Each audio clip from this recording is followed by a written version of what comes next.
Hello, everyone, and welcome back to another episode of The Final Score. Today, we're going to be talking about the U.S. Open, and we're also going to be talking about some MLB news. So, stay tuned. So starting off with the U.S. Open, that just ended the other day, and Jon Rahm came out on top, finishing 6 under par. Yeah, that was actually a really good U.S. Open. Not the winner I predicted, but I'm glad after, obviously, he had a 6-stroke lead going into the final round.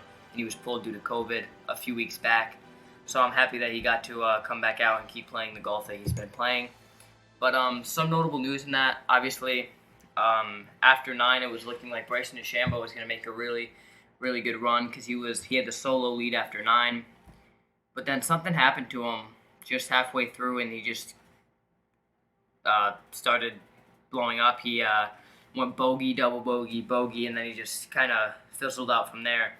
And then Jon Rahm went the other way and shot a few under on the final day and made a huge putt on 18 to get himself into the lead. And Louis Oosthuizen couldn't keep up with him. And definitely a guy, I think, a few holes in, people thought he might be able to win. He only finished 4 behind the leader. That's Brooks Koepka. He definitely had a very respectable, finishing 4th. So a really good all-around performance from him. And he's known for these tournaments. He doesn't play in a ton of tournaments. He shows up in these majors, and he just plays great golf. Obviously, he was in the lead, tied with the lead after the first day. It looked like he was going to be able to win, but he just couldn't get anything really going. But he still had a really good tournament. And another person I wanted to talk about hasn't won a major since 2014, Rory. I was going to say that, definitely a fan favorite. Everyone is usually rooting for him. I've never really met a person who doesn't like Rory, but yeah, you're right. It's been, 7 years now since he's won a major, so he's definitely been struggling. Yeah, and it's crazy because he came out when he was young and just won everything. It looked like he was really going to be able to make a run, and he did, but it wasn't enough, which is unfortunate, especially because I like Rory. But it's disappointing sometimes when you see, how great of a golfer someone has been, especially, at such a young age. And then you look down the road, they're still, in their prime, but they're struggling to get majors. 7 years is a really long time for a pro like Rory to not even be close to that, Yeah. And another person that's done that, Jordan Spieth, he's starting to pick it up, but he came out and looked like he was going to win everything. He started when he won the John Deere Classic, but then he started winning the Masters. He won U.S. Open. He won British Open. He just won tournament after tournament. He made every putt, and it really looked like he was going to be great, and he still is. He's bringing it back, but that's the thing about golf. You go through these long periods of slumps, and it's hard to overcome, but it's good to see Rory at least competing again. So, we talk about all these guys who we have high expectations for, Bryson DeChambeau, Brooks Koepka, Jordan Spieth, Rory McIlroy. What do you think those guys have to do to get to that next level, especially a guy like Bryson DeChambeau?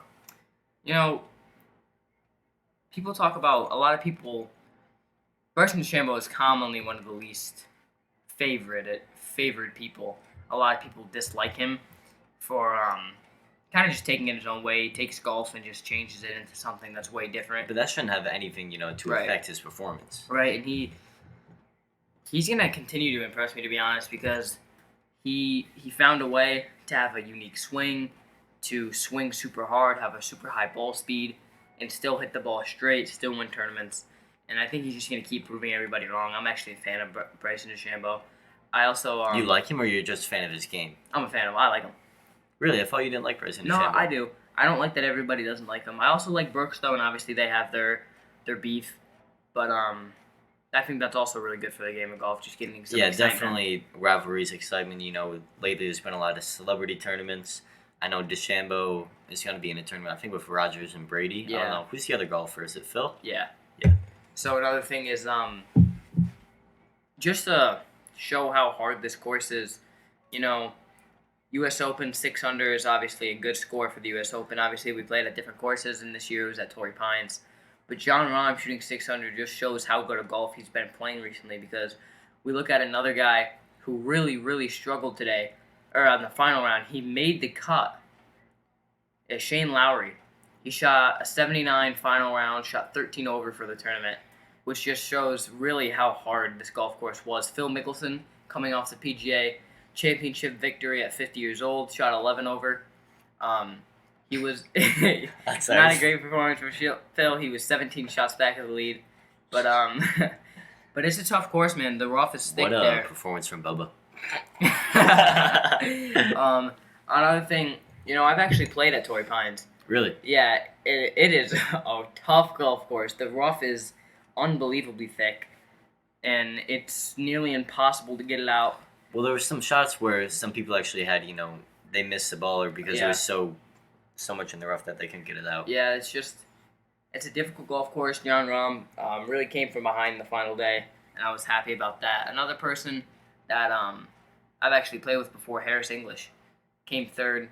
When did you play with him? 300 a few years ago in a pro-am for the Locally or no BMW. There's some with BMW, so we played. It was like a pro-am, so that was fun. But he's a great golfer, but he's not.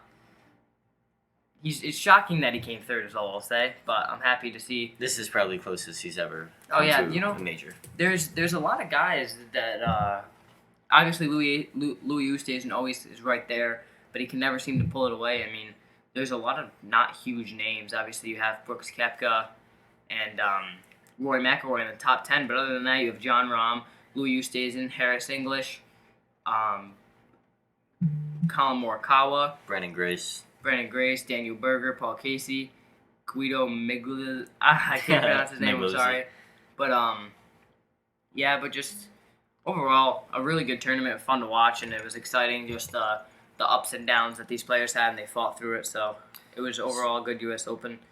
And like I was, we previously talking about some of the bigger names in the tournament, as you just were, with Koepka and Rory McIlroy, DeChambeau, guys like that who have been underperforming lately. Who of those three players between McIlroy, Koepka, and DeChambeau do you see winning the next major? Who's going to get it first? Rory's going to keep competing. I don't know what he's going to do. But, this battle between Brooks and Bryson is really good. I think Bryson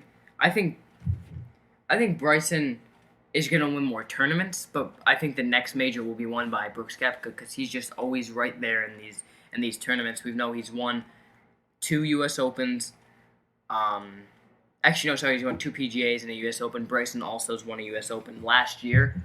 So that's another crazy thing. At the turn, it looked like Bryson was going to be one of the only people who win back-to-back majors. Or not majors, U.S. Opens, because he obviously won it last year. So, Bryson didn't have his way at the end because he caught a few wedges a little too cleanly, flew the green, and then just things unraveled from there. But good U.S. Open overall. I'm going to say DeChambeau is the next to get the major just because I think it'd be really, like you were talking about previously, Koepka and DeChambeau is great for the sport of golf. And DeChambeau has such an interesting style, and it does seem to work for the most part. It's he ended up crumbling obviously in this tournament, but I think he's going to be able to pull it together and string one out soon. Yeah, I agree. And it's just a few little things here and there because all it was a few wedges, or else he would have probably won this tournament. Well, I mean that's the crazy thing about golf is it literally just comes down to inches. Yeah, just one shot and then your round's over. But I think that pretty much wraps it up for the U.S. Open part of it, and then we can move on to the MLB. So starting with the MLB, one of the biggest pieces of news right now is the ban on foreign substances.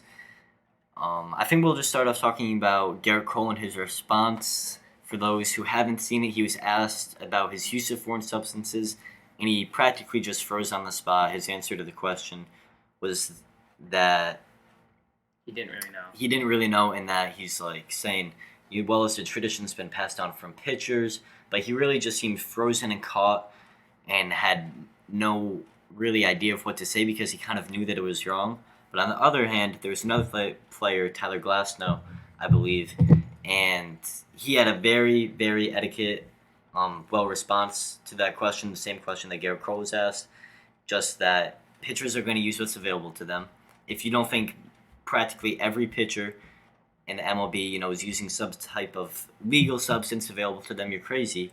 And, he said it wasn't about the spin of the ball, it was about the grip or something like that. Right, he said, that's one thing. I feel like the MLB is going to keep changing the rules. Joe Votto, actually mentioned that. He said that depending on where people sign, the rules change. Garrett Cole, obviously, he was pitching well. They changed the rule about it was spider tack. Yeah, Was and the that specific thing, but that was something that they said they haven't used, or at least Tyler Glasnow said that. Or Glasnow, I don't know how to pronounce it.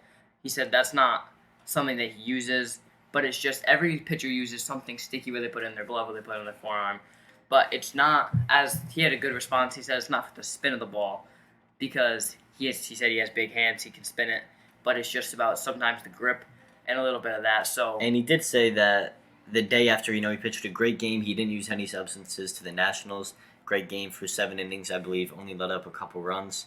And the next day, he said he's usually never sore after pitching a game, but he said, he's pretty much sore everywhere. So I don't really think we should look down on these athletes for using substances available to them. It's perfectly legal. It might be frowned upon, and that's why, the substances have then became illegal. But as long as they're responding to it in the correct way, like Tyler did, opposed to what Garrett Cole did, is that was just a very poor look for the Garrett Cole and the Yankees, who have already had such a rough season. One thing I don't love that the MLB is banning this, because it doesn't really make a ton of sense to me. Not necessarily saying that they need to use spider tack. Yeah, I don't think Garrett Cole should use that. Or even pine tar, because pine tar is obviously also frowned upon. Michael Pineda, a few years back, he got suspended for that. So I'm not even saying that, but just some sticky substances. If everybody can use it, then it's a fair playing field.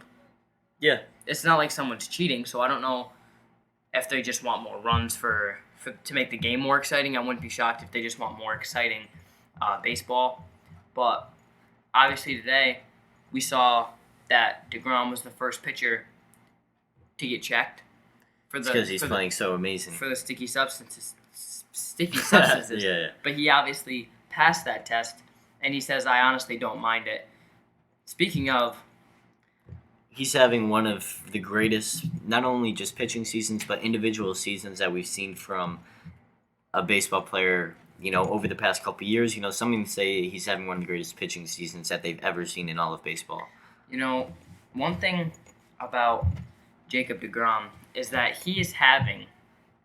I think he's one of the best pitchers of all time. Yeah. And he's proving that right now. He has had... So far, he has more RBIs this year than earned runs. It's ridiculous. And he's a pitcher. I believe the average of batters when he's pitching to them is 118. I mean, that is just absurdly low. His ERA, earned runs allowed, obviously, just making sure everybody knows that, is .54. To put that into perspective, we'll look at just Garrett Cole, who is another really good pitcher. Had a solid season up until the incident.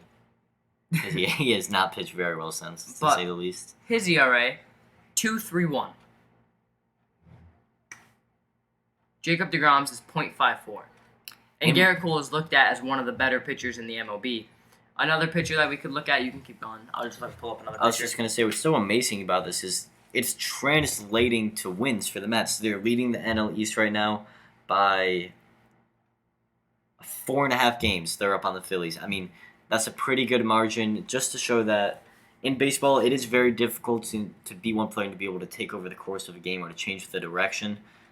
But as a pitcher, you do have a lot of say in that. So he's just absolutely astonishing the Major League Baseball world with not only his performances, but the fact that he's being translated to wins, and the Mets are having a stupendous season so far.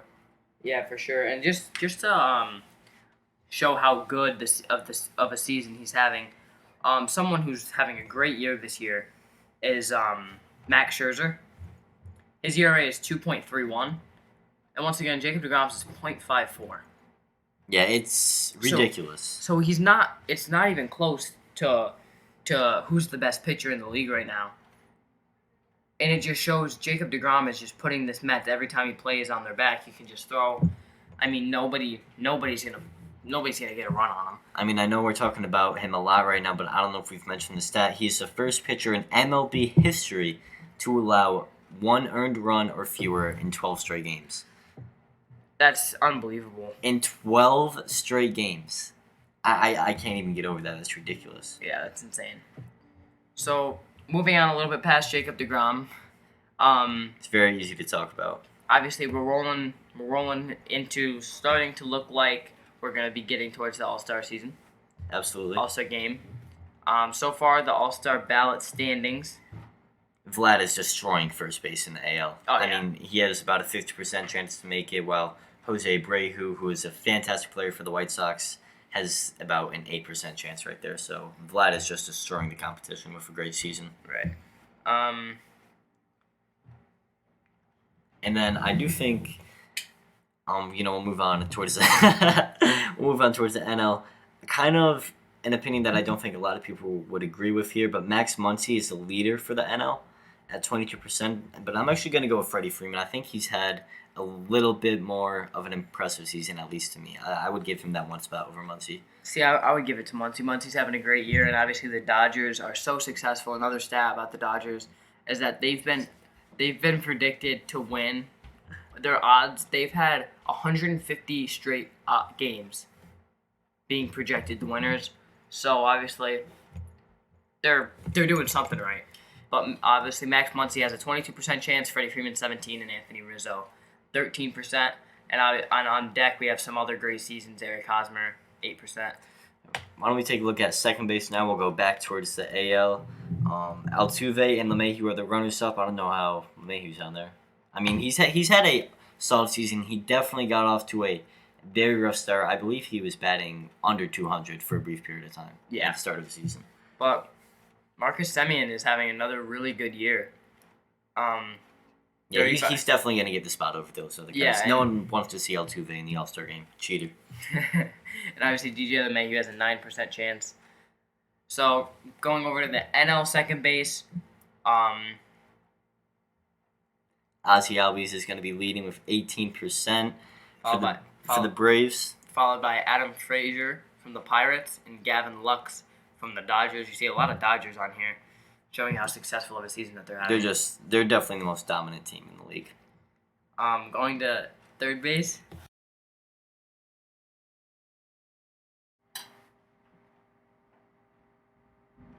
We have Rafael Devers is leading at 28%. Then we'll be going over to the NL. Chris Bryant is having a great season over some guys that you wouldn't necessarily expect. Arenado and Justin Turner. I probably would have told you Turner would be having a great season, but obviously an outstanding season for Bryant. Yeah. Moving to the AL for shortstop, we have Xander Bogaerts leading with 30%. And then the NL, you have Fernando Tatis, who there's no shock there, at 36%, followed by 15%. So he has a big lead. And that 15% is Baez, who's I think is having a really great season, but you're not going to be beating out Tatis. Yeah. For the outfield in the AL, we'll just mention a few names. You have Mike Trout, Aaron Judge, Byron Buxton, and Michael Brantley. Those are some of the notable names that are going to be probably making the outfield list. And then we'll be taking a look at the NL, led by Acuna with 15%, Nick Castellanos, Jesse Winker, Mookie Betts, and then all the way down towards number 8 is Bryce Harper, and right above him is Juan Soto at 6. So definitely, a lot of great players, a lot of key names and stars in the outfield. And then lastly, we'll be taking a look at the catchers in the AL, led by Perez, and it's not particularly close. He's having a great season for the Royals. These catchers these have been so consistent. I remember a few years back, it was always Salvador Perez and Buster Posey, and that's what we have this year. Right now, leading with 42% is Salvador Perez, and Buster Posey for the NL is leading by 30%. Or not by 30%, he has 30%. And our last section here to talk about, I'm extremely excited about, because I talked about this man earlier on our MLB podcast this year at the start of the season, and I said I believed he had the most potential to break out this year. After he had a great rookie campaign and then has been stuttering since. That man is Showtime, baby. On the Angels, he's having a ridiculous season. I think he has like 26 home runs or something ridiculous like that so far. He's definitely one of my favorite players in the league, and I just love watching him. And he's leading the designated hitter spot by a ridiculous percentage. Yeah, he's going to be in the home run derby, actually, which is kind of crazy. It's pretty impressive, to be honest with you. I didn't expect that from him. I did. Showtime, baby. Was there anything else that you wanted to cover, or did we pretty much get it all? I think that should wrap it up. So that's going to be it now for the final score. We have looked at the U.S. Open, as well as the MLB. And we're going to be taking a look at the NBA playoffs. In the Western and Eastern Conference Finals, there's going to be a lot of close games leading up to the NBA Finals. But for now, this has been Final Score.